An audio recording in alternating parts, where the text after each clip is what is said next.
That's right. And we're back. Bloom, you said you were like getting your work done. I'm getting my work done. I was like, I'm not. No, Yeah. Oh, it's it's time to get hard. to work. It It's is. hard. We're all in that in between space right now. hmm It's time to get to work. It's Yeah. time to talk about Green Bay and San Francisco and the Packers side of things. Do we know if Aaron Jones is going to play? That's really like the main topic, the main take here, because Aaron Jones has been pushing to play. Now we're on Thursday morning, not Wednesday morning, so we might have a little bit more information for this game that it's tonight in the matter of less than 12 hours. But will we see Aaron Jones out there? That's the main side on the Packers side of things, Bloom, for me. Yes, and this sets off the week season. It makes sense with the COVID numbers, in some places unchecked community spread, that we're going to have more COVID watch games this week than any week yet. And I'm afraid this might be a trend. And hey, we're playing fantasy football or paying attention to football. This is going to be something. And one thing that this game stands for, before we get into any fantasy takes, but the fantasy takes are intertwined with the COVID takes. The NFL is going to play the games. They're going to push to play the games. And they don't care about competitive balance. They're not going to say, oh, this game isn't going to be as good because this key player isn't playing. I think, unless there is a true outbreak on a team the day before a game, or if they get evidence of player-to-player transmission during a game, because at this point, I think the league thinks if you send someone out there and we find out they were positive the day after, we'll keep our fingers crossed, but we're going to keep playing the games until we have a whole team outbreak because we let someone play not knowing whether they're positive, because of the nature of the tests, they can't know that. So I see a lot of calls out there saying, how can they play this game? Which, I mean, I get it. But I don't use this as a data point, because we're going to see this more and more with the close contacts having to sit out. I don't expect the NFL to say, well, because you have to play players from your practice squad just to field a full lineup, we're going to delay the game. I don't expect that to happen this year. I see you shaking your head for the podcast, Cecil. What's your take on this as we see, Green Bay running backs, San Francisco receivers depleted for this game, the league not batting an eye? The NFL is going to push through, man. They're just going to force guys out there, force teams out there. Like, unless there's absolute disaster as you lay out, like this is the way it's going to be. Maybe later in the year, maybe there's cancellations, not Right. postponements, but they better be thinking about a bubble for the playoffs. Yeah. Because it's cold and flu season, and they need to be ready. But right now, they're going to push through. Like you said, unless it's massive outbreak, they're going to push through and play. And be damned, you should have a better depth. You should have a better practice squad. That's what they'll say. And rare moment here, Cease. Write down the day and time. I'm going to say I get it, because where's the threshold? Where's the threshold where you say, well, if this many players at a position are out, we'll postpone the game for competitive balance. Or if a team has to use this many practice squad players, you have to codify it. You have to have some sort of actual defined rule. You can't just kind of, geez, if Patrick Mahomes and Tyreek Hill can't play, then we have to postpone the Kansas City game. But if Ben Roethlisberger and Deontay Johnson can't play, the Steelers have to. You know what I'm saying? There's just no way to make it fair if you're going on a case-by-case basis, and the NFL hasn't codified anything like this. Let's get to the game. Last year, San Francisco owned Green Bay. I mean, just as much as a team, especially a team that otherwise was a good team, Green Bay. And what we're seeing is really fascinating with Green Bay is, depending on the matchup, they can either look like the clearly superior team or the clearly inferior team. There's not a lot of teams that we've seen like this that are truly Jekyll and Hyde teams, but it's based on physicality and the Packers being maybe a little soft. Will that carry over with San Francisco coming into this game? Just lost Jimmy Garoppolo, just lost George Kittle. Kind of feels like San Francisco season is swirling down the drain coming off of a Super Bowl season. As you said, for fantasy, the big question here is Aaron Jones. Listed as estimated limited, which would tell me Green Bay's not going to play him.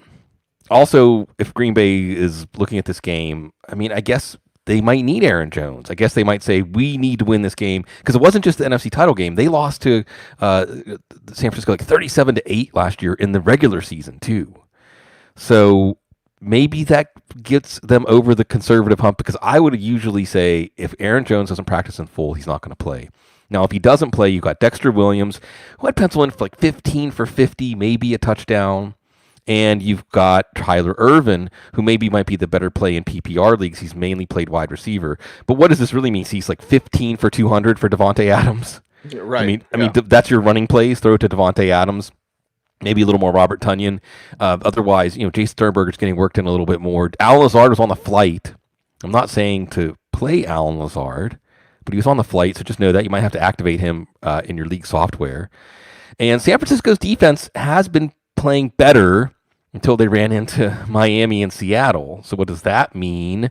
They are traded away Quan Alexander, Drake Greenlaw, a full-time player who's been playing like a full-time player anyway. So I think the main questions here are Green Bay getting over that hump of being soft and how San Francisco owned them last year, and how San Francisco responds, knowing that they're very unlikely to, maybe they'll go back to the playoffs. What does it see? So we're talking about now 18 per side playoff field, potentially. Right. Maybe they go back to the playoffs, but they ain't going back to the Super Bowl. No, not at all. But in this game, when they attack, they'll run. JaMychal Hasty, a dash of Jet McKinnon, sure. Who are they throwing to? I mean, is this a Trent Taylor week? Right. I mean, we're going down the list. No Kendrick Bourne, no Brandon Ayuk, Debo. Like, oh my God! Like, okay, the Ross Dwelly time, ladies and gentlemen, with Nick Mullins pulling the trigger. It's an interesting week to pick your 49ers. Yeah, Nick Mullins has actually been pretty efficient and productive, but without George Kittle, without Debo Samuel, without Brandon Ayuk now, this is going to be a smash spot for Ayuk, still facing Jair Alexander. We are looking at Kevin White. We're looking at Chris Fink. These are the practice squad guys they could call up, Richie James might be healthy enough to play. Hey, Richie James showcase game. Can't argue with that. I love Richie James. But yeah, Trent Taylor, short stuff. Jerick McKinnon. I mean, Jerick McKinnon in PPR leagues looks like a good play this week. JaMychal Hasty could be a good play. However, San Francisco is also down Trent Williams. They're down some starters on the offensive line. So the San Francisco running game that just mulched Green Bay twice last year, do we put a chip on that and say JaMychal Hasty is good enough, that this offensive line is good enough they can execute and they can do that? Or do we say put a chip on the Green Bay defense? Because Nick Mullins, you take away those top 3 targets, it's going to be ugly. So again, Green Bay, if they don't make this an ugly game for San Francisco, if they don't win convincingly, might see Juwan Jennings also too, by the way, and Kendrick Bourne also out. He was the positive that set this all off. Green Bay, if they want to consider themselves a real Super Bowl favorite, they need to win this game decisively, and if they don't, that's another sign that they are a very flawed team. Whew. The flaws continue with Sunday's action, and the first game we're going to talk about is Broncos in Atlanta. Yeah, it is a Broncos show. They're actually going to have practice today. Practice was canceled yesterday because of COVID. Hey, there's a COVID watch game, everybody. But Shelby Harris did everything right, stayed away from the facility. It wasn't him. It was someone around him that tested positive for COVID. So Broncos actually practicing, which means we might actually get to see Tim Patrick back in action today. He would have practiced yesterday. If there was a practice, it's an estimation. Philip Lindsay would have not. That turf toes sprung back up, Bloom. So just everyone keep that in mind.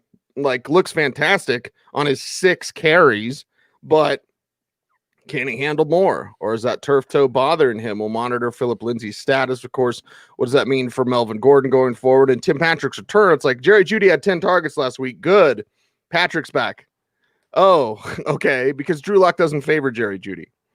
Period. Unless he's told, and maybe Pat Shurmur is telling him what to do in his head, in his earpiece, which he should do. Yeah. So that changes Jerry Jeudy's outlook. Noah Fant, lots of curl routes, and then they get to the red zone. It's all about Albert O. So that's becoming a thing. Like, Fant will have more catches and yards than Albert O. Albert O wasn't even active the first month of the year, but O's going to have more touchdowns because Drew Lock loves him. So the guys that Lock loves, O and Patrick, are interesting plays. The guys that are better, Fant, and not that Fant's much better than Albert O, because Albert O is very talented, but Fant, Jeudy, you're like, And then the Philip Lindsay thing, complications, Bloom, on a Broncos team that wants to build momentum against a Falcons team that just wants to win.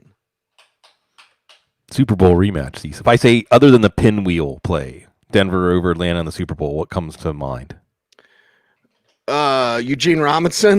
No.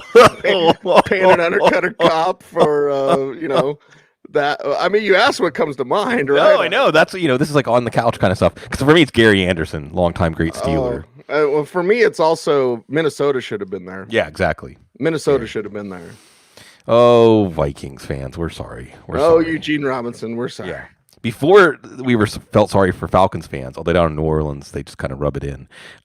We felt sorry for Vikings fans and Broncos fans for a long time. Broncos side, can Drew Lock carry over second half, or was it just the Chargers checking out mentally?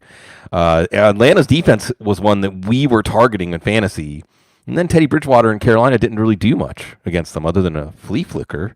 So I really don't know what to say. The matchup's good on paper. I'm not trying to plug Lock in maybe 2 quarterback superflex leagues. Like you said with Lindsay, we're continue to wait for Lindsay to overtake Gordon. Maybe physically he can't do it. And it's strange, because it's like the football god saying, actually, Denver's kind of right to say we need someone else, not just Philip Lindsay. Not that Philip Lindsay isn't excellent, but he can't carry a backfield on his own. We haven't seen evidence that he can do that for a whole season yet. This year isn't exactly helping his case. It's helping his case that he's better than Melvin Gordon. Maybe Melvin Gordon is still at least a decent play, and they're roughly equal what the heck flex type plays. As you said, Cecil, on one hand we have and I think because Atlanta's been generous to tight ends, so I think Fant is a solid tight end 1, and Albert O is still a what the heck tight end 1. If you lost Kittle and you have to go to the waiver wire and you have to pick someone up and just throw him in your lineup. But there's the San Francisco guys. Also Albert O, and what you like about him is he gets those high leverage targets in the end zone a lot. If you got points for pass interference drawn, Alberto would be doing even better. But then you have Jerry Jeudy, and as you said, Cecil, they're making it simple, like a mama bird pre-digesting chewing up the food for the baby. That's Jerry Jeudy. He's going to get open. KJ Hamler, Deshaun Hamilton, less so. Tim Patrick, I think we'll wait for the practice reports on him. But if he's a full practice and a go, he's got upside at least as a what the heck flex. Again, if that Atlanta matchup comes through on paper. But remember, last year we saw Atlanta, terrible defense in the first half, came around in the second half. Started to come around. So, and remember, they said if Raheem Morris went 11-0, will we consider keep making him the head coach, taking the interim away, right? If it wasn't for Todd Gurley's touchdown, he'd be 3-0. Maybe he has to go 4-0 in this one. They're playing spirited football for sure. And against Denver's defense, who couldn't stop Tremaine Pope or Justin Jackson or Joshua Kelly, fine players in their own right. But we're not talking about Todd Gurley. And Gurley leading the way. You look at Brian Hill as like a what the heck flex this week and go, okay, I'll throw him in, see what can happen. We're waiting on Calvin Ridley. What do we know there, Bloom? Because he has a mid-foot sprain. That's a Liz Frank. Usually, that's their code word. It's just a mid-foot sprain. It's a Liz Frank. Most likely, he had x-rays that were negative. He had an MRI that we don't know the results from. At least I haven't seen him. Of course, Bloom just woke up. Okay, now we go, all right, where is Calvin Ridley in this? And then it just means more Julio. AJ Bouye has a concussion thanks to Kareem Jackson in the game of the Chargers. I wouldn't even call that friendly fire. No, it's very unfriendly fire because Jackson saw it the whole way. It's like, come on, dude, you can let up a little when your own guy's involved. But anyway, okay, so it might be Julio versus a rookie, Michael Ojemudia, or against tiny Bryce Callahan. Lots of Julio, Dasher Russell Gage, Hayden Hurst against those Broncos linebackers. This one's very interesting, especially for a spirited. It's not going to be a pushover for the Broncos. No, not at all. Matt Ryan with Julio Jones is still low-end quarterback 1 or someone you consider, certainly against this Denver team, their secondary, what they're giving up. Shelby Harris, I'm not sure what the clock is, whether he's going to get back in, but we saw the run defense, as you said, Cecil, it just disintegrated before our very eyes. Mike Purcell, we miss you. So you like Todd Gurley as a running back too, likely to get the touchdowns. You also see Brian Hill. We're scraping this week for lineup options. Maybe you might have to go low enough to get Brian Hill in there because he's playing so well. And also, by the way, when Julio's out there, it's good for Hayden Hurst. He's a solid tight end one this week. Is Ridley going to play? The Falcons said they got exciting news about his injury, which tells me, Cease, they were worried that it was a Jones fracture, and at least it wasn't. But a midfoot sprain is still tricky, and Ridley's more on that sports car side of, he's not Jarvis Landry. He's not going to grit his teeth and play well through things. So I don't expect to see him to be Christian Blake. We're not going to him, or Russell Gage stay in the slot. Not going to him. Much like we said with Devontae Adams, I think you could easily see Julio Jones get into double-digit catches, triple-digit yards, and be a lot of the offense here. And yeah, not only is he not a pushover game, Cease, I'd say that this is a game that I would probably take the Falcons. But it's two bad teams headed nowhere. Who knows? Yeah, who knows? Seattle and Buffalo, much different story. Because one excellent team and one, I don't know. I mean, best of the AFC East, sure. For Buffalo, it's teetering Buffalo. Get it back on track this week, maybe at home. But let's start with the Seattle side because it's about letting Russ cook. And he's going to do that with DK Metcalf, with Tyler Lockett. Let him cook out there, throw it around. Who in the hell's running the ball? Is it DJ Dallas? Do we yet know? Because there's no Carlos Hyde. I think the last thing was like Chris Carson, maybe, but no, looks more like DJ this week. So Seattle side is very exciting, Bloom. And then the running back is maybe a little frustrating. You love Seattle here. I mean, no one's really slowed them down yet, not significantly. And you would think this is going to be another game where what's wrong with Buffalo's defense, by the way? I don't know. The personnel is pretty much the same. And it's like, they're terrible this year. Well, they've had guys banged up. Tremaine Edmonds has been banged up. Matt Milano has been banged up. Those top linebacker combo they have there. So the secondary, they've got that sore spot. Josh Norman's been in there. So that could absolutely be part of it. And, they do have some good personnel up front. Former Seahawk, Quentin Jefferson, actually, revenge game. It's not been a good defense. And Russell Wilson makes decent defenses look terrible and good defenses look like they're solvable. So, you expect Wilson, Metcalf, Lockett, who's going to run the ball? I have no idea. We may have to wait until game time to find out about Chris Carson. Practice participation gives us a little clue. I don't know if he's going to practice. Same with Hyde, same with Homer. Honestly, even if Homer is active, I'd still play Dallas over him. If it's Dallas and Homer both active. Dallas, again, you're getting volume, you're getting potential touchdowns. It was good enough for a running back one start in PPR leagues last week. So if Hyde is out and Carson's out, Dallas becomes more of a priority play for us. You still got Olsen and Disley and Hollister. So all kinds of matchup issues where Russell Wilson can just find what's working. If Tre'Davious White is locking down DK Metcalf, then it's a Tyler Lockett week, etc. If they decide to double cover Lockett, then maybe it's a David Moore week. But either way, Russell Wilson is going to get his. The question is, can Josh Allen keep up with him?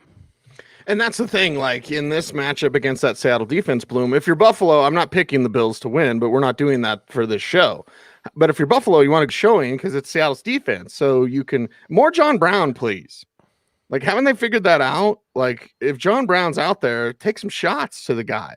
Like, more John Brown, Stephon Diggs could work, still work in progress with any tight end out there for one, Josh Allen, Cole Beasley, of course, doing his thing. And then to the running backs where Zach Moss has more value because he gets the high value carries.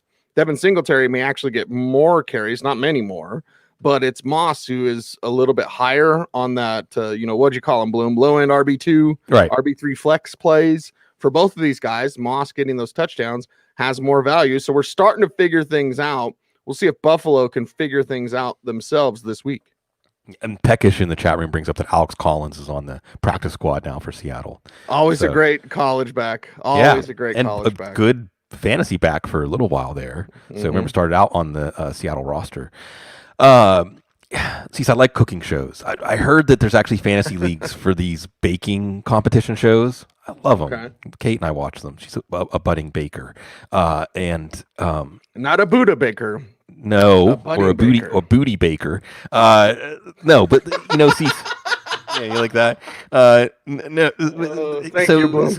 if you ever watch these baking competitions, at the end they're like, well, this is my mascarpone almond torte that I made, and I use buttercream icing to make these flowers to show that it's springtime, et cetera, et cetera, et cetera. So I'm just imagining like Russell Wilson showing like, this is what I cooked up this week. And then Josh Allen be like, well, this is what I cooked up, grilled cheese and some french fries or something. Ramen.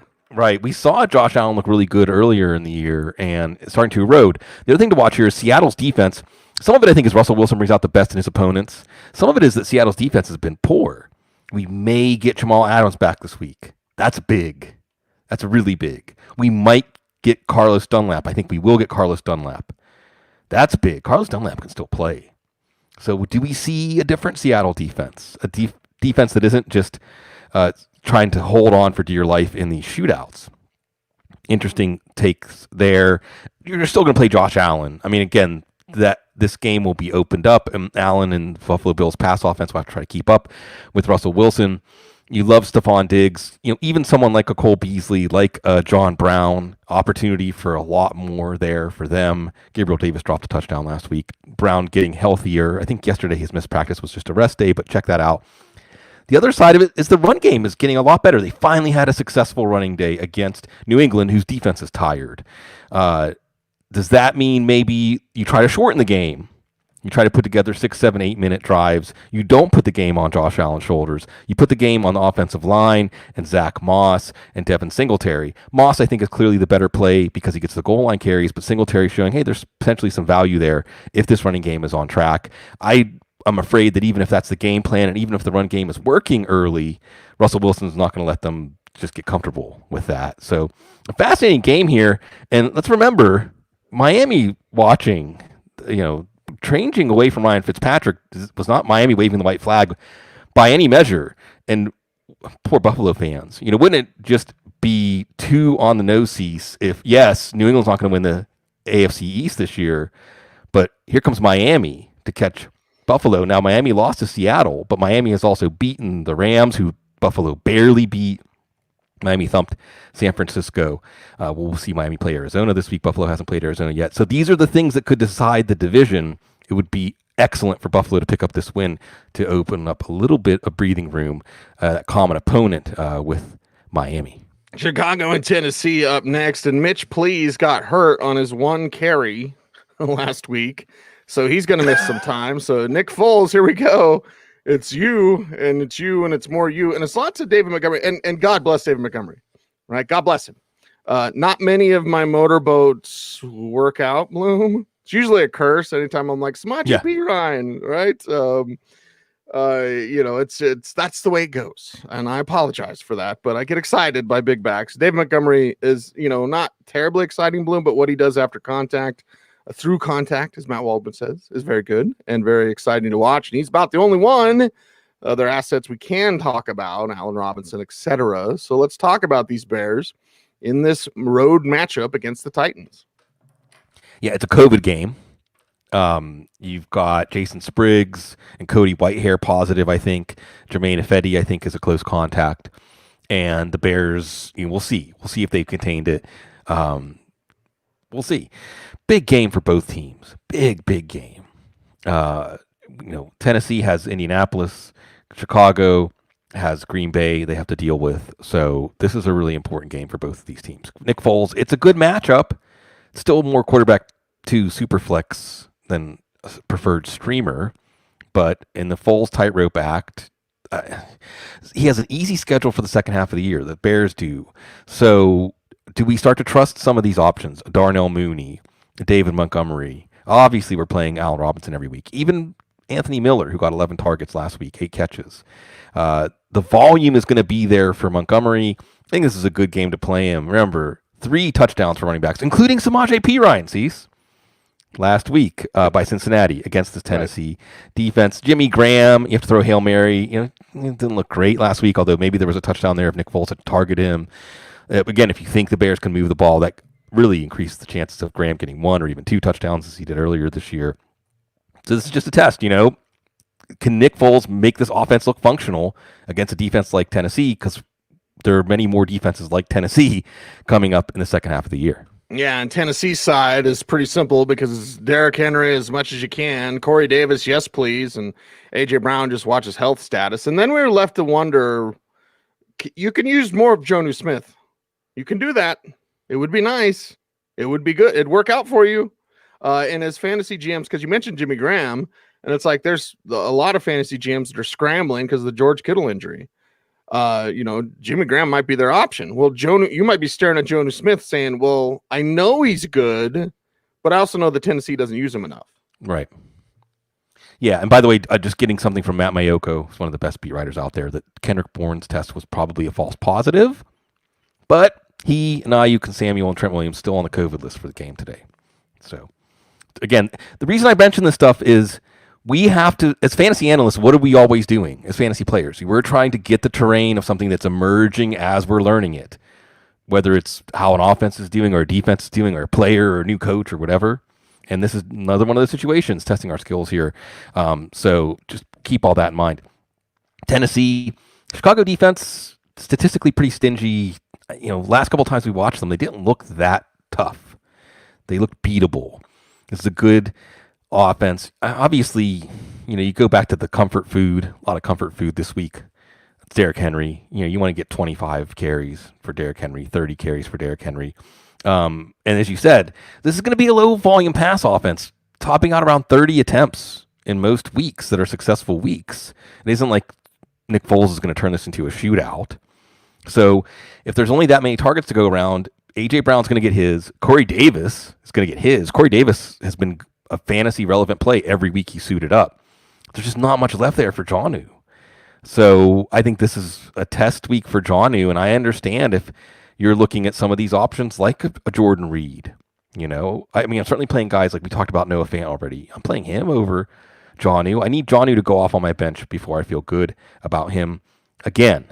This is definitely one of those cases where our faith will be tested. In Tennessee, I see a couple weeks ago, toast of the league, undefeated. They're this close to beating the Steelers. Now you might be on a 3-game losing streak if you lose this one.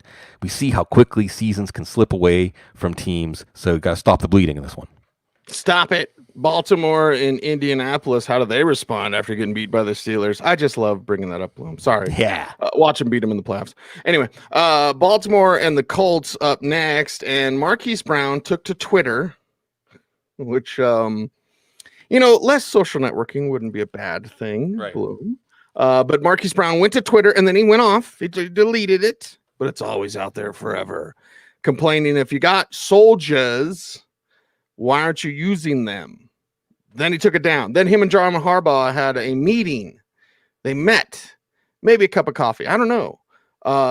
So squeaky wheel gets the greasing. The closed mouth don't get fed. And Marquise Brown definitely, raised it. Please, sir, can I have some more? Because he's hardly getting anything. J.K. Dobbins gets you 100 yards. Well, they could do it again. He could do more, but they're going to give Gus Edwards 16 carries. Who the hell knows about Mark Ingram and his availability? He'll throw in the mix. Lamar Jackson will get 16 carries because he is abandoning the passing design too soon. And I appreciate Lamar Jackson. I've often commented on how he's a better passer than people think. That was even during the draft. That was the worst take ever. Like, wait a second, guys, Lamar Jackson's a passer. Like, yeah, but right now, Bloom, what you see is a quarterback that's like, I know I'm so good running. I'm just going to take off. And instead of like Russell Wilson, take off and then keep your eyes downfield, Jackson just makes up his mind quickly to run the ball. It's frustrating for guys like Mark Andrews, and certainly frustrating for Marquise Brown. So we go over the assets and have they figured it out with J.K. Dobbins, and then we can go over does the Harbaugh Hollywood meeting mean more from Marquise Brown? A classic squeaky wheel gets the oil, the grease, because of that, I think that there's a reason to err on the side of keeping Marquise Brown in. Xavier Rhodes can handle him, Rock Yassin. I think we could see Marquise Brown. Really, the problem here is Lamar Jackson's accuracy outside the numbers. And Marquise Brown is not Devontae Parker. He's not a guy with a big catch radius. He's not Kelvin Benjamin, and Lamar Jackson passing down the sidelines, it was certainly something that is a problem and passing in the middle of the field. That's why I wonder if eventually it's Devin Duvernay who emerges here, maybe gets more snaps than Miles Boykin. By the way, it's funny how he said Baltimore and the Colts. For old enough to remember, we can remember watching Baltimore Colts games. We're not that old. I can remember him moving. Yeah, exactly. That's the thing, that Baltimore stole, Indianapolis stole Baltimore's team. Baltimore stole Cleveland's team. Cleveland got a team, but didn't come back right, Pet Cemetery style. So, it's layers to this matchup of football history. This is a really fascinating game, too. I think this is one of those games, Cease, that's a springboard for one of these two teams. Yes. For Baltimore, it's that everything's okay. We're still one of the favorites. And for Indianapolis, we're one of the favorites. And Phillip Rivers actually maybe can be a calming presence for this team. Lamar Jackson, not a calming presence, and leaving him in for fantasy, although Indianapolis is a tough defense. And we'll see how aggressive Indianapolis gets Mark Eberflus with the defensive play calling, if they call more blitzes, because they have a front seven that can get pressure on their own. But, sending blitzes with guys like Darius Leonard. Because Lamar Jackson, as much as I love his game, his process is not calm. It's not deliberate. It's frantic. And you can absolutely, the Steelers have learned how to really exacerbate that and create good outcomes, 4 turnovers forced. So we'll see. I think with Jackson, I hate to say this, but Greg Roman, the point of emphasis this week is limit the turnovers. We've got a good defense, although 7 of their COVID game, 7 of their players, Marlon Humphrey on the COVID list, all of the linebackers plus Deshaun Elliott. Remember when we were worried about Earl Thomas leaving this team when they had the outs? That's like a non-story now. Anyway, so we'll watch that. I think they're all on schedule to be cleared before the game, but just watch that. We're also watching if Mark Ingram's going to be back. We saw Steelers defense, tough draw against the run. Both Gus Edwards and J.K. Dobbins, good plays. So does Ingram play or not? If he does play or if he is active, does John Harbaugh go back to veteran deference or say, we're going to play the better running backs? So a lot to, I'm not saying get Edwards and Dobbins out of your lineup if Ingram is back, but we might be disappointed. We'll see. And then Mark Andrews, you're going to ride out the ups and downs. But with Lamar Jackson, I think this is a game that can ingrain even deeper the problems by the Colts really pushing the issue and Jackson continuing to make mistakes, or an exhale game. Hey, this is still, when you have Lamar Jackson, you should be able to put the opposing defense in binds no matter how good they are. And he did move the ball against the Steelers. He moved the ball against the Titans when they lost in the playoffs. Got to finish, got to limit the turnovers. And obviously that's what limiting turnovers, Phillip Rivers says, well, limit turnovers? What's that? Yeah. Gosh darn it. Gonna get you, sucker. So proud of these guys. Yeah. Did the Colts figure it out? Yeah. Did they figure out in their mix, okay, Jonathan Taylor a little banged up, whatever is whatever, but okay, Jordan Wilkins, more Nyheim Hines. How's it take this long for them to figure that out? More Nyheim Hines is a good thing. Anyway, and then it gets back to Phillip Rivers and that fight. I'm projecting this one to be a close game. I've actually picked the Colts to win, mainly because I hate the Ratbirds, Bloom. Mm-hmm. Don't pick with your heart. But which Colts players do you pick this week? Well, because this offense is so spread out, the answer might be none, 0. Partially because Baltimore's defense is a tough draw, but partially because, and again, Sirianni and Reich, when you have 3 different running backs, 3 different tight ends, even without T.Y. Hilton, who thinks he might be able to play, not that T.Y. Hilton was a big factor this year, a lot of different types of wide receivers, then you can find the mismatches that work best for you, even as the game goes on. The Colts play calling hasn't necessarily inspired me, but last week against Detroit, they rolled. It's a tough defense for Rivers, though. So Rivers is a low-end quarterback 2 super flex, and you like the Baltimore defense. This might be one where you like both defenses. Is it Wilkins or Taylor? How hurt is Taylor? He's practicing. So how much of his performance last week or in previous weeks can we chalk up to the ankle? Probably not as much as we want if you have Taylor. And it leaves the door open for maybe this is kind of a meritocracy and Wilkins is just going to play ahead of Taylor for now. Not that Taylor's not going to play at all, but if we have a true 3-headed backfield here, then they're all just what the heck flex plays. And certainly, what the heck flexes, you don't want to look for them in a matchup against Baltimore. Then you've got all three tight ends: Mo Alley Cox, Trey Burton, Jack Doyle. Again, if this was narrowed to 2 or even 1 especially, we would like a play out of this group, but it's just unclear. Wide receiver-wise, you got Marcus Johnson speed, you got Michael Pittman and his size. Ashton Doolin came in last week, the size, speed, small school guy, drew a long pass interference penalty. So, they have options here. Zach Pascal, of course. Not the only, Travis Fulgham, not the only Old Dominion receiver making things happen on Sundays. But it's just too far spread out. This is a fantastic game to watch, but on any side, I don't think there's a fantasy option for you. No. Carolina and Kansas City. There's a fantasy option. His name's Christian McCaffrey, and he's back. We're back. And I would say this, with McCaffrey, you plug him in, no question, no problem, and you expect Christian McCaffrey things out of him. And when I say we're back, I got to VJ. I got to play VJ. We're back. Okay, McCaffrey's back. What's that do with Mike Davis? I think Mike Davis can be their Kareem Hunt, basically. If they want him to be, Bloom, if they want him to be, like Mike Davis did enough, so you can't just take him completely out. Obviously, McCaffrey's better, McCaffrey running back 1, blah, blah, blah. But I would consider Mike Davis at least a what the heck flex. I'd like to see him continue to have a role with this team. We'll see a continued role for Robbie Anderson and DJ Moore in your fantasy lineups. And, well, Teddy out there slinging it. Defenders after him. But guess what? They're going to have to score a bunch, keep up with KC. McCaffrey's back. That's good, Bloom. And then we'll see what the Panthers can do. Yeah, McCaffrey's back right in your lineup with Davis. As you said, maybe he deserves more work, but it's not enough for us to change McCaffrey's outlook. It's Kansas City, so you know that Carolina's going to have to score a lot to keep up. You're playing Robbie Anderson. I wonder if Curtis Samuel is going to keep DJ Moore's ceiling low going forward, as he's converting and he's getting those extra touches as a runner in the red zone, scoring twice in the last 2 weeks as a runner. So that gives you more inclination to play him as a wide receiver 3 flex. And I'm not saying to bench DJ Moore. I'm just saying this continues to be a changing situation week to week of his outlook, as he had hot 3 weeks in a row. Last week, if it wasn't for that desperation drive throw to him, he would have been a complete dud. And we get to Teddy.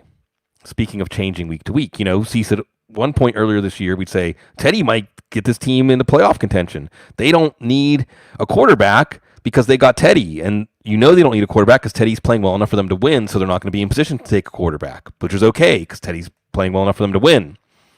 Atlanta was supposed to be an easy, beatable defense. Teddy, except for a flea flicker, really didn't do anything against them. So is this the beginning of the erosion of the perception of Teddy as the answer at quarterback, even though they've got enough wins that they're not going to be in position to take one of those top 2 quarterbacks? Maybe the quarterback group's getting a little deeper, though. Fast forward a couple of months, right, Cease? Maybe it's not just 2 or 3. Maybe it's 4. Maybe it's 5. It's 5. Yeah, so Teddy playing for a job, I think, at this point. Even though going into Kansas City is a tall order as far as winning and losing, there's a lot more on the line just to win and loss for Teddy. And for fantasy, it makes him, quarterback 2 super flex option, a streaming option to see what he can do trying to keep up with Patrick Mahomes against the Kansas City defense that has been very good this year, at least for a Kansas City defense. Yeah, and Kansas City side, simple. Kelsey Hill, Mahomes, Edwards-Helaire. Yeah. You're wondering if Le'Veon Bell's going to do more. You'll throw in McCole Hardman as a flex or what the heck flex. The Sammy Watkins thing, we'll watch his practice status, right, Bloom, because he was limited.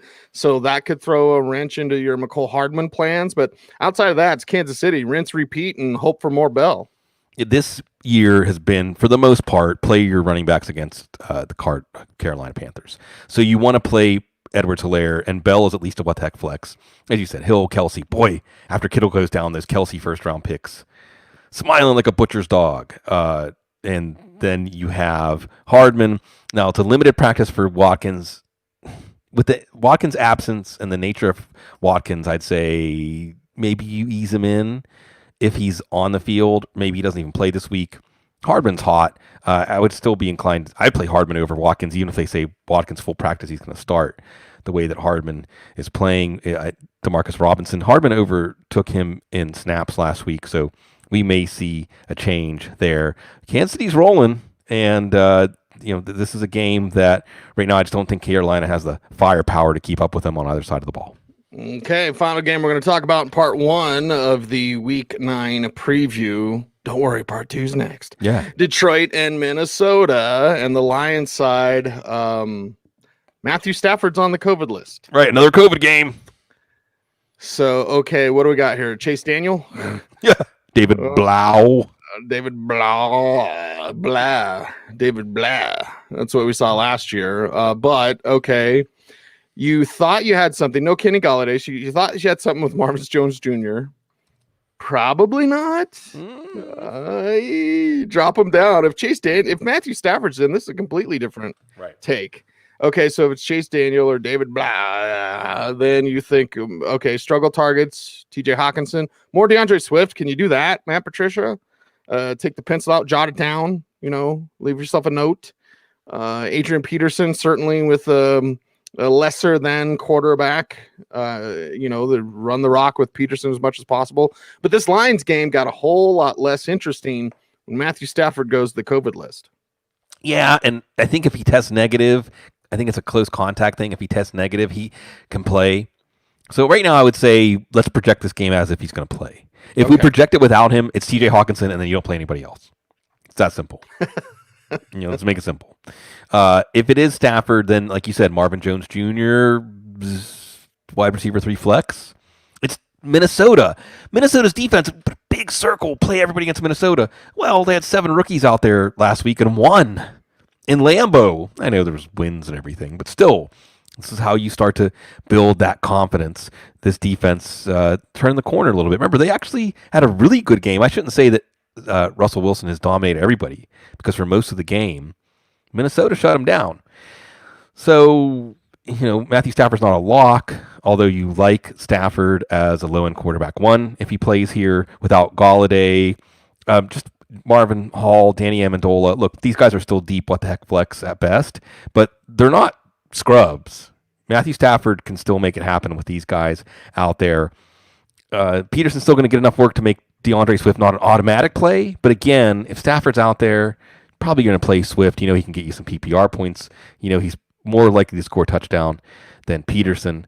So Sunday morning, we have to wait. I think that I would expect Stafford's going to play, but that's always pending, subject to change. One thing that's not going to change, Cease, Dalvin Cook is a god. Mm-hmm. One thing that's not going to change is Gary Kubiak's coaching will make you go like this. Oh, come on. They're going to run the ball the time. Yeah, come on. But, yeah, you got Dalvin Cook, football god, Dalvin Cook. Well, let him have it. Let him have it, L. For those that get the Big L reference. Big L, if you went up against Dalvin Cook last week, ask me. I know I did that in Fessalo G Bloom, but Dalvin Cook this week. Rinse, repeat, do it again. More Adam Thielen if you can. Justin Jefferson slides down if they're going to run the hell out of the ball, because it's Cook-centric offense, and we're loving it. Yeah, Cook, league winner. Week winner at least, and give him all he can handle. So you probably play Adam Thielen, low expectations, and Justin Jefferson, a true boom-bust player. Irv Smith, you're actually looking at him and thinking, am I even going to still carry him? Really, it is another one of these situations, like we talked about with Green Bay, Cease, where depending on how the matchup goes, Minnesota's offense is a completely different animal. Either they're going to throw the ball 15 times or 20 times, or they're going to throw the ball 40 or 45 times in some sort of desperation comeback. I don't know if Detroit is going to run away from them. I don't think we're going to see that 40 times. I don't think that it's going to be necessarily a high ceiling game for Justin Jefferson or Adam Thielen. That being said, either of them can get 50-yard touchdown on any given play against Detroit. We saw Indianapolis have a lot of success on offense against them last week. So Minnesota, they'd be happy with 25, 30 Cook touches, maybe 20 touches for everybody else in the offense, win the game like 21-17 behind a defense that is getting better and making them feel better about Mike Zimmer having that extension of being the coach for a while. Time to go grab a drink, whatever drink that may be. Look at Bloom. What are you sipping on there, buddy? It's just Cecil. I'm afraid I have to report that my corner store fountain does not have Mountain Dew, so it's Sprite. Sprite even have caffeine? Don't tell me, because if it doesn't, and I think I'm getting it, then... don't look at the chat room then, because you're not gonna like the answer. It's like one time I can't remember where I was driving. It was one of those late night drives where like I just need some punch. Yeah. And I was like, man, I haven't had a squirt in a long time. That sounds really bad. Anyway, That's terrible. and then I was like pounding the squirt. I was like, this is delicious. And then I looked at the bottle. It was like no caffeine. Fall asleep at the wheel. I fell asleep on a motorcycle driving home, ran over a rabbit, which is what woke me up.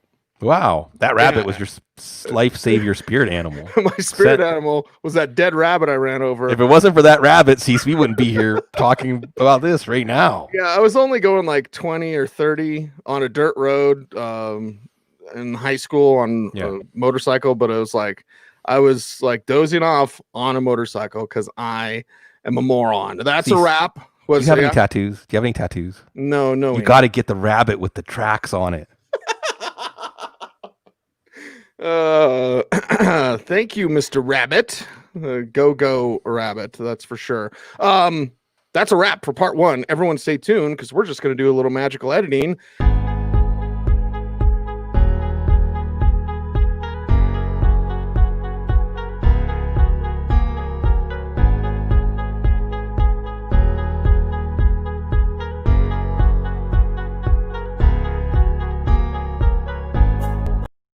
All right, that's super boring. I don't know. Sorry. I was going to do like, look at this little pot. I thought I was in a lava lamp for a second. Right. I was like, we can do a little, scratch and sniff, a little behind the scenes, get a refill. Status check. Yeah, exactly. Just like, what's going on today? Oh my God. Someone's got to shower. Raise your hand. Part 2. We need to laugh, dude. We need to laugh. So always. Thank you for this, by the way. And everyone out there, I mean, for the love of God, everything that we're going through as a country, it's like, it's nice to be able to get together with friends, right, Bloom, and laugh. Yeah. Well, and look, laughter is the best medicine. It's a joke. I mean, look, if you remember Kang and Kodos on The Simpsons, they would watch the humans, and they did a great election episode too. Don't blame me, I voted for Kodos. So it's like abortions for all, boo. Abortions for none, boo. Abortions for some, yay. It's just, we're a folly, we're a farce. If you can pull away from your personal emotional investment and see this. It's like an ant farm, but it's a silly one with costumes and plots and things. And laughter is absolutely the best way to unburden yourself. And again, down here in New Orleans with the second line, the idea that, loss, sadness is with us, but we must also celebrate, appreciate, and, make sure that we do enjoy this while we're here. Contemplate, appreciate, and celebrate. That's the theme of this show. And it's part 2 of the Week 9 preview here on the Audible. And that means Giants and Washington. Some are scorchers, some are COVID games, and then some are this. Right. So I guess we're going to start with the Giants side, which is probably going to be Wayne Gallman, a running back. Probably. Okay, Darius Slayton here. Is Daniel Jones going to get benched? I mean, there's now reports like the Giants need to move on from Daniel Jones. He wasn't Joe Judge's guy. Okay, well, we'll watch this one. Washington side's more exciting to me, Bloom, but let's talk about the Giants. Yeah, with Daniel Jones. And look, Daniel Jones isn't playing horrible football or anything. It's just pocket awareness and then his deep accuracy. Because you're not harvesting what Darius Slayton can do. And remember, Washington's still in contention for the playoffs, baby. NFC East. So, big game. And it was Washington not converting a 2-point conversion when these teams met a couple weeks ago. Or Washington would be going for the sweep here. Can Danny throw some dimes to Slayton? Because Slayton is one of those guys, one of these weeks he's going to have, if Jones can connect with him, like 6 for 150 and 2 touchdowns. It's there. It's on the table. It just is up to him. But that Ingram's going to give you a high floor as a tight end. That Shepard's going to give you a high floor as a PPR wide receiver 3. Remember, Shepard, first matchup, I think Jones went like 12 for 19 for 100 10 yards, something like that. No Shepard in that one. So, and they actually started throwing downfield to Ingram.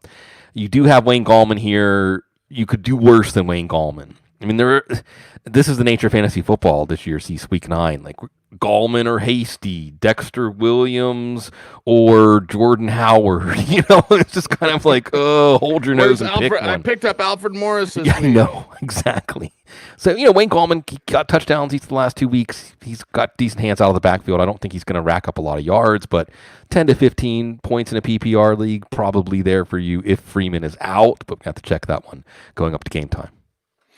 Check on it. Washington side. Check Antonio Gibson in my lineup, girl. That's right. And of course, McLovin, Terry McLaurin. You're liking what you see there from that Washington side of things. And well, who else in this one? Logan Thomas a little bit banged up. What's the practice status? I don't think we've got it for today, but yesterday was a little banged up. So You're wondering, you're looking, you're thinking Washington can win this one. Probably pretty easily. That's good news. Well, maybe easily. Remember, the Giants did take Tampa to the brink, and going into last week, some people might have had Tampa as the Super Bowl favorite in the NFC. So Giants playing with some pride. Washington playing with some pride, too, though. You like the Washington defense. Kyle Allen playing better. Really, he's streamable. He's a quarterback 2 superflex possibility here. Terry McLaurin, obviously, in your lineup. Coming out of the bye, is this Antonio Gibson really takes flight? I mean, he did it against Dallas, but it's Dallas. Tougher run defense here. But you're going to play Antonio Gibson, and you're excited to have Antonio Gibson. And then you have a Logan Thomas 2-game touchdown streak. The first one came against this Giants team, and if you're looking for a replacement, might have been dropped during the bye for your George Kittle. I think Thomas could be your guy here. So, I'd expect Washington can have some success again, and maybe this time they'll be able to finish the deal. It's time to lose weight when our man K1's like, if Cecil dyed his hair, it'd be a den ringer for Guy Fieri. Flavortown! It's like, I hit too many diners, drive-ins, and dives, and ducks, and trucks, stuff, whatever that show's called. I actually was at Sam's number 3 here in Denver, so there you go. All right, and I drink his Santo Mezquila, him and Sammy Hagar did a Mezquila. It's delicious. Although Diego said squirt and tequila. I'm like, two of my favorite things coming together. That's how I'll lose weight. Tequila diet, like Lindell White, girl. Get it done. You take me back to college and Manhattan Dews, Mountain Dew, and Southern Comfort. Oh, yeah. It actually, true story, Bloom. Yeah. Mountain Dew was created as a mixer for Southern Comfort. Oh, really? Mm-hmm. Oh, well, it's actually pretty. It's orange juice. I think orange juice is the main flavor, in so much as there's any flavor other than sugar. Bags of sugar in goodness for the Texans and Jaguars. Some transitions are better than others. Maybe not. This is like that Mountain Dew Zero where you're like, oh my God, and then you chug it, you're like, oh. Or the Diet Mountain Dew, you're like, oh, that's not what I thought. But the Texans side does provide some excitement because of their opponent, because of them, Bloom, because of the way they've responded. Maybe not quite like the Falcons have responded, but still they're trying. And of course, with Deshaun Watson and David Johnson and Cooks and Cobb and everybody, where you got Jordan Akins this week, like, okay, let's talk about the Texans because it could be a pretty good day up against Jacksonville and plenty of issues with Jacksonville next. Yeah, this is usually a really fun matchup. Houston and Jacksonville, no fun here. No sugar. Sour only. But for fantasy, then you got some results on the Houston side. And remember, these two teams played a couple weeks ago. So Deshaun Watson, you really like Cooks. Cooks had something like 8 for 161 in that first matchup. You like Will Fuller, who is not a Packer, still a Texan. David Johnson had his best running performance of the year when these two teams played a few weeks ago. So you like him. Randall Cobb, will watch him on the injury report, but a 10 to 15 point play. I still think that because you expect things to go pretty well for Deshaun Watson, he may not have to rely on Randall Cobb as much in this one. I love that you brought up Jordan Akins. Remember, the first matchup, Darren Fells had one of those touchdowns where he caught the ball and there was nobody in the screen. And then he kept running and there was still nobody in the screen. So maybe Jordan Akins can do that this week if you're hard up for a tight end. Okay, what are we going to see from new quarterback Jake Letton? We'll start in week 9 with Gardner Minshew and that thumb. He's been ruled out. So, okay, interesting times. James Robinson has proved no matter what, he's going to get the rock. He's going to do gamesman-like things with it. He's a running back one for fantasy GMs, Bloom. Although you're curious, how do the Texans respond against this rookie who is a pocket passer, locks onto his targets, likes to spray it around the field. Kind of sounds like Drew Lock, honestly. Right. And, larger quarterback, not as athletic because, like, Drew Lock's not athletic. Like, he thinks he is, but he's not. Jake Luton certainly isn't, but he'll try to get out of his own way from time to time. But basically, like, if it's on rhythm, Luton's not that bad. Now, right. He's a 6-rounder. He's a rookie. You're going to throw the sink at him. Whatever is whatever. What's this do for everybody in that passing game? Chark, Visca, everybody. Yeah, it's tough because we haven't seen Luton play yet, but this is a Houston defense that we generally want to start everyone against. Greg Cosell, again, compared Luton to Jared Goff. I think you painted that similar picture, Cease. If the play is going to work, he can make it work. But still more of a fact-finding game. I don't think you're going to play Visca. I don't think you're going to play Chark. But maybe next week we'll revisit that. There's some talk that they may throw downfield more. Remember, Minchie was a 6th-round rookie last year, so it's possible that Chark could come through. It's possible that Luton could have better chemistry with Visca or maybe even Keelan Cole, someone like that. You're going to play James Robinson. And with the Jags, we're always watching to see how are they responding, because last year we saw this team have some fight, have some spunk, hang in some games like they did earlier this year. And then as the season went on, they played like the weekend at Bernie's franchise that they are. So how do they play coming out of the bye? Because Deshaun Watson's not going to let the Texans play like that. J.J. Watt's not going to let the Texans play like that. The Jags might play like, see, a bunch of Jags. Okay, let's move on to a bunch of Raiders. Somewhere Jason is ripping a bong load for us right now. Vegas against the Chargers, and they need to use Henry Ruggs more. Wrote about it yesterday on our newswire at footballguys.com. Henry Ruggs is a guy that has that talent, has that speed, has not received more than 4 targets since the season opener. Okay, now Nelson Aguilar. Okay, we're looking there. Hunter Renfrow, dashing him. Lots of Darren Waller this week. Lots of Josh Jacobs, Bloom. But what else from the Raiders? And will that what else mean a little bit more Ruggs, please? Yeah, you would think, because the weather didn't let them get the vertical passing game going last week. It's an old AFL game. 2 AFL franchises, 2 quarterbacks who will attack vertically. This could be really exciting for fantasy football. For your DFS lineups, your Millie Maker lineups, this could be one where you have those stacks and cross stacks and, just get lots of pieces of this game. And obviously Carr to Ruggs could be the big hookup. We'll see if Brian Edwards is back. Maybe Nelson Aguilar picks up where he left off before the Wind game. And, of course, Darren Waller. This could be a Josh Jacobs 2 or 3 touchdown game easily, depending on whether it's pass interference in the end zone or it's the long touchdown, Raiders on that playoff hunt. They get the win against the Browns. The Chargers are probably about as good a team as the Raiders, but they keep finding ways to lose games. The Chargers wake up and win this one to put an obstacle in the way for those Las Vegas Raiders. Also, Trent Brown, by the way, I want to mention this. I think he's going to be able to play. The poor dude's gone through COVID and then air in the IV last week. Yeah, this is a year, Cease, that reminds us that all these routine procedures always have risks. And so just wanted to mention Trent Brown. But obviously, if he's back out there, that can help this offense. Mm-hmm. K1 is like the king, dude. Yeah. Ruggs needs to tie my team together. It really ties the room together. Yeah, dude abides. I know you got a dude quote there somewhere. Let's talk about the Chargers side of things, and as we wait for Austin Eckler to return, maybe not this year, that means more Tremaine Pope. I don't know. Okay, Josh Kelly, Justin Jackson will continue to watch. Keenan Allen's in your lineup. Mike Williams needs to catch passes over Bryce Callahan. Anyway, but how did that happen? Yeah, I know. He's like 8 inches taller than him. So.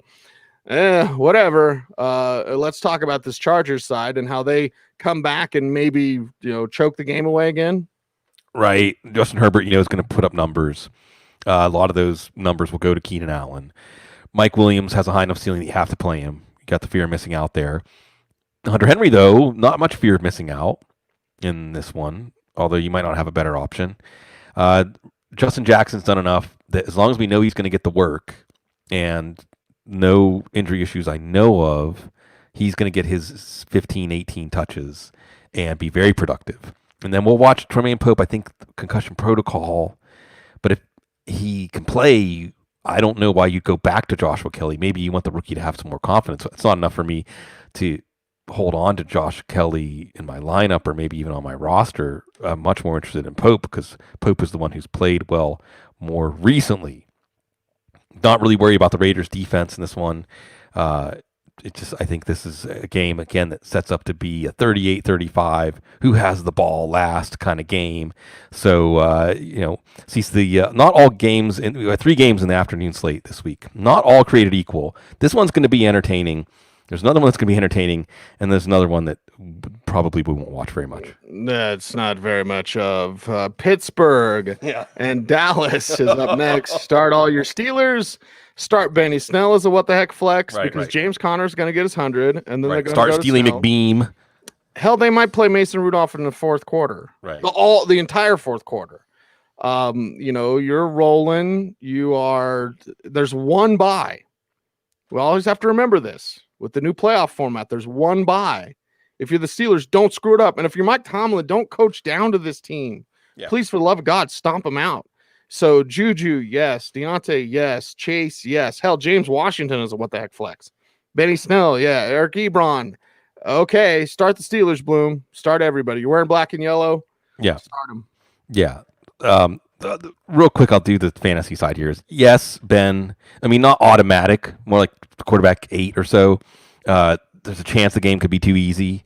If James Conner in the defense scores 3 or 4 touchdowns, then maybe Ben doesn't do much. But yes, James Conner. The receivers, I'd actually rank them Claypool, then Juju, then Deontay Johnson, because Deontay Johnson has that injury risk every single game, apparently. But you still like all of them. And I think it's a good Ebron game, too.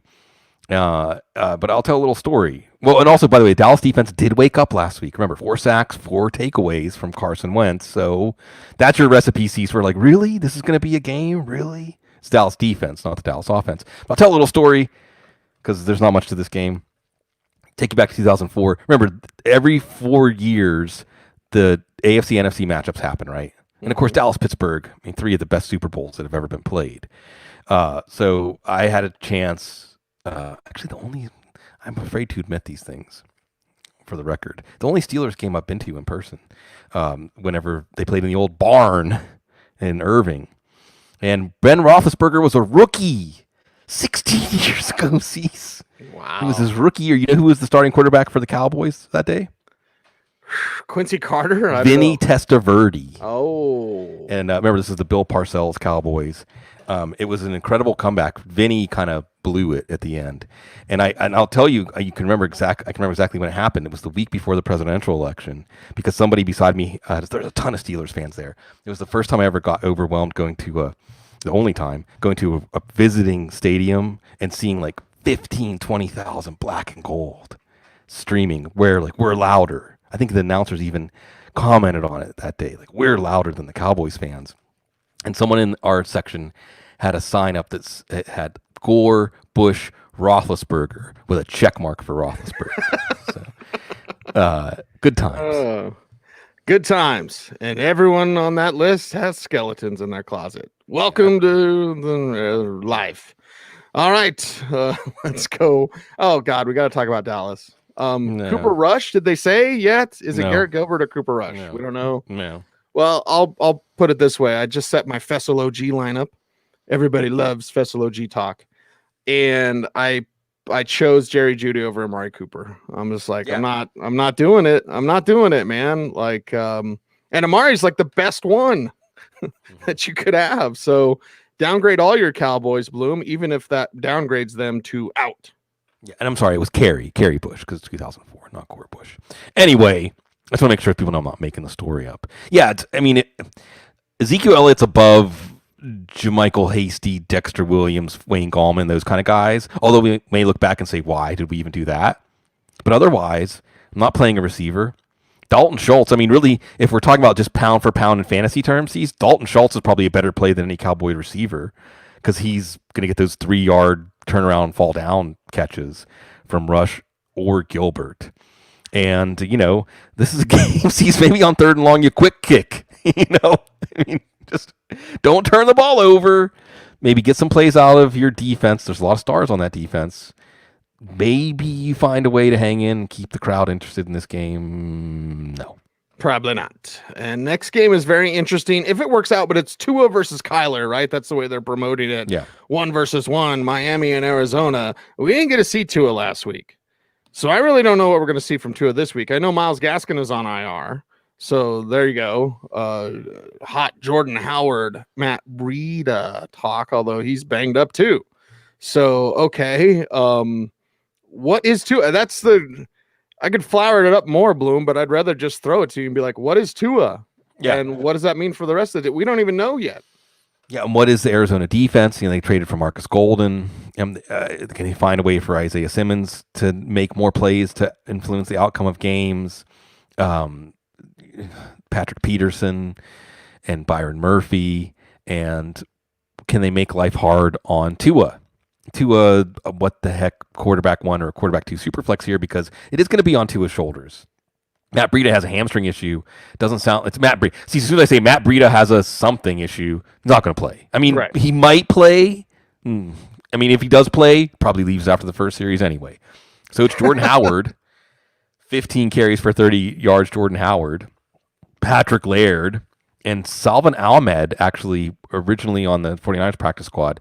But remember, they traded for DeAndre Washington, who's not going to be able to play in this game because of the COVID protocol. But next week, with Gaskin out for a couple more weeks, DeAndre Washington's good. Last year, if you had him and you're playing him in the fantasy playoffs, he helped you win. And so just remember DeAndre Washington here. Do we trust Tua enough to play Preston Williams or Devontae Parker? Yeah. Even Mike Gesicki, right? Isaiah Ford gets traded. Did you see Ryan Fitzmagic in the short shorts? Mm-mm. Look it up. I guess Isaiah Ford liked to wear short shorts in practice, so okay. Fitzmagic wore them for him. Nutters. Yeah, exactly. It's good to keep everything in its place. So I don't know. I don't know if you're trusting. I don't know if you're trusting Mike Gesicki. But maybe this could be the week we find out he's kind of a full-time slot receiver without Ford. But also could be Jakeem Grant. To be perfectly honest with you, I like Jakeem Grant as a what the heck flex this week because of his speed, because of the different ways he can affect the game. And remember, who has a lot of respect for Jakeem Grant? Cliff Kingsbury. Cliff Kingsbury lavishing him with praise this week. Got to take Jakeem Grant away. So, yeah, a real test for Miami's offense. They didn't need offense to win last week. They probably need it to win this week. But this also could be becoming a defense front and center team right before our very eyes. Yeah, Jakeem Grant, everything that Kiki QD should have been. Yeah. Hey, and then some. But Jakeem Grant's exciting now. Don't get it twisted. Arizona's exciting and what they can do. And fantasy GMs are like, Chase Edmonds, is he going to pay off as an RB1 this week or not? And, of course, you're starting Nuke Hopkins. What other assets could Kyler throw to that you would be considering this week, Bloom? Really fascinating matchup.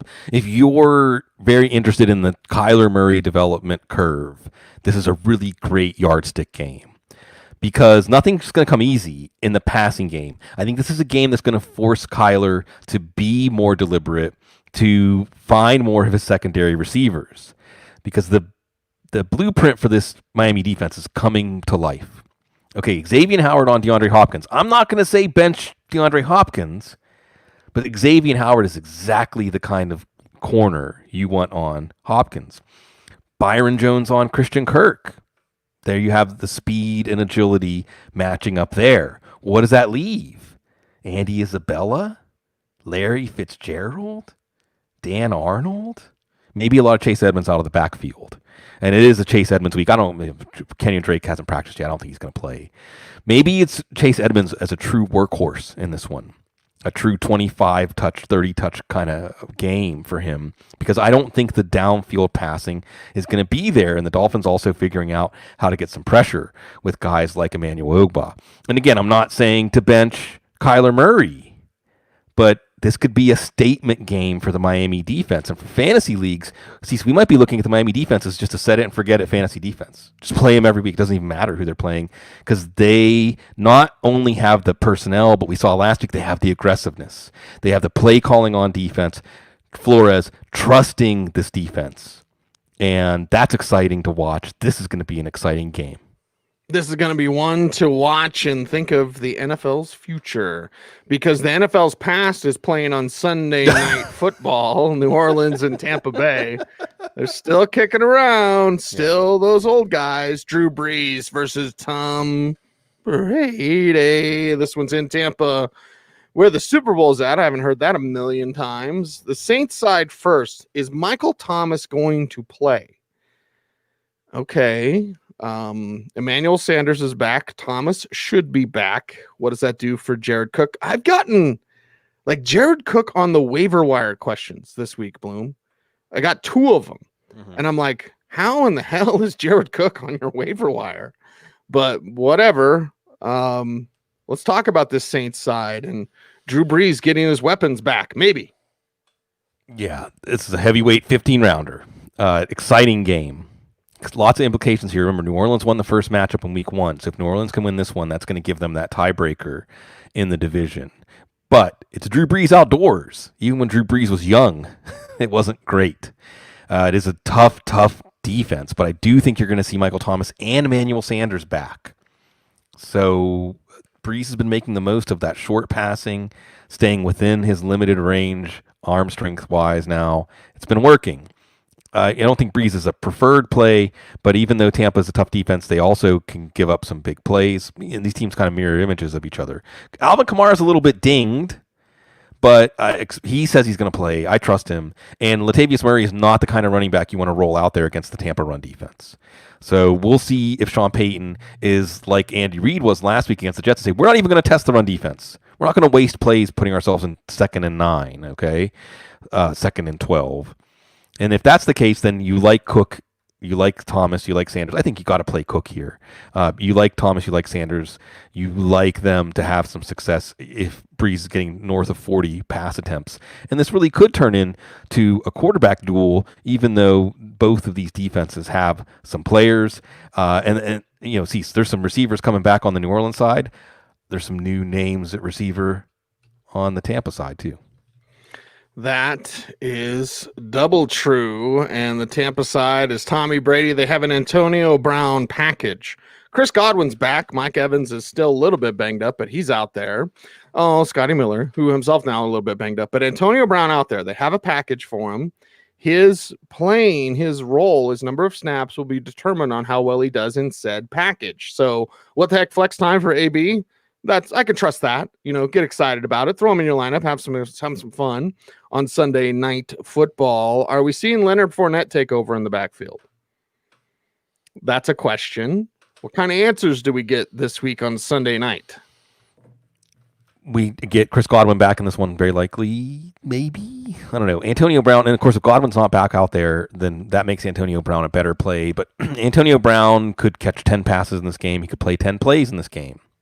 But I agree with Cecil that it's fun to play him in the sense that you picked him up, you're waiting for it. It's New Orleans.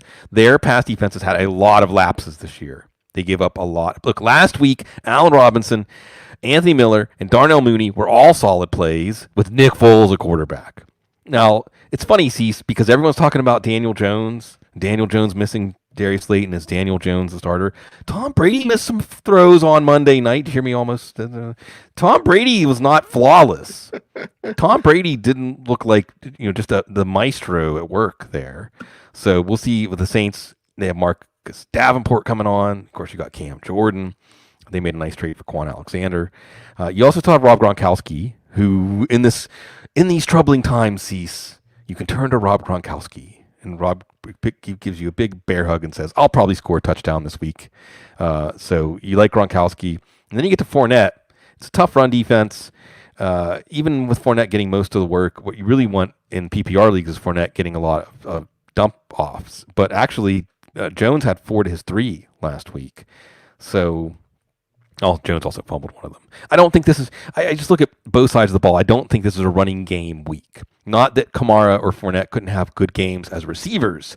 I think this is going to be a game that hinges on the quarterbacks. I think that this one, Cease, is going to give us a wonderful tingly feeling, a great competitive football game on Sunday night. And hopefully that lasts into Monday, because Monday is a good day to catch up on laundry. Down here in New Orleans, we make some red beans and rice because there's not much to eat Monday night.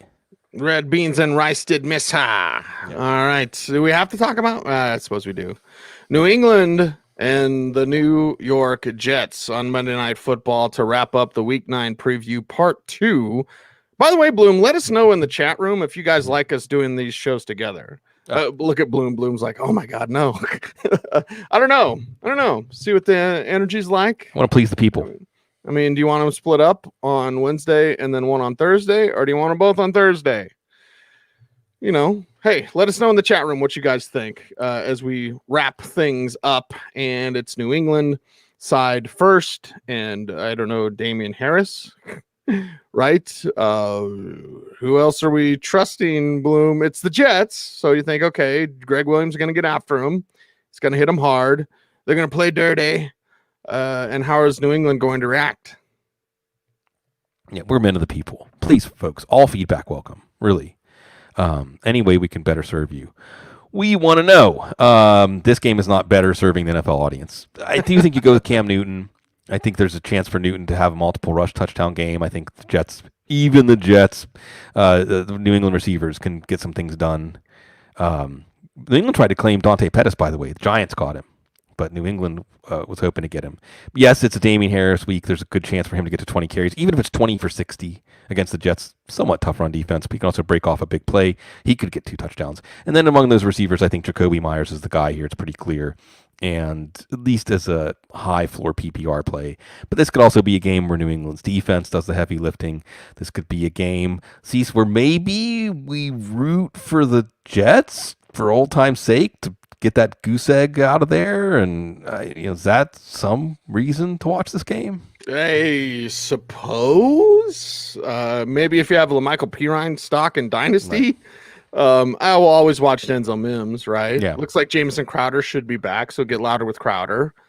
I mean, I wouldn't be surprised if we see Sam Darnold get hurt in this one, though. I mean, he got hurt at the end of the game last week, 28-9, I think it was. Took a hit after Frank Gore missed a blitz pickup and he had to run. So that could ruin everything. But yeah, Denzel Mims is a true what the heck flex in the sense that you never know, he could come through. It's New England's corners, though. So you're not even Jamison Crowder has been good in every game he's played. We'll see. I mean, at least he wouldn't match up with one of the tougher corners for New England. Split backfield, Chris Herndon didn't get traded, so we didn't get to test. That's the one sad thing, Cease. We didn't see any Jets get traded, so we could test out the Adam Gase effect. Yes, Avery Williamson got traded to the Steelers, but and that's how Week 9 ends with the Patriots Jets game. Mm-hmm. What does Queen Amidala say? It's how it dies to thunderous applause. Well, maybe not as thunderous Monday Night Football, but thunderous applause abounds for our ever popular what the heck flex. You need looking over your lineup. You need some of that punch. Week 9, what the heck flexes, Bloom. I've counted him down. Hell, Michael Piron, I just talked about him. He's one for me. Brian Hill, what the heck flex in that game against the Broncos.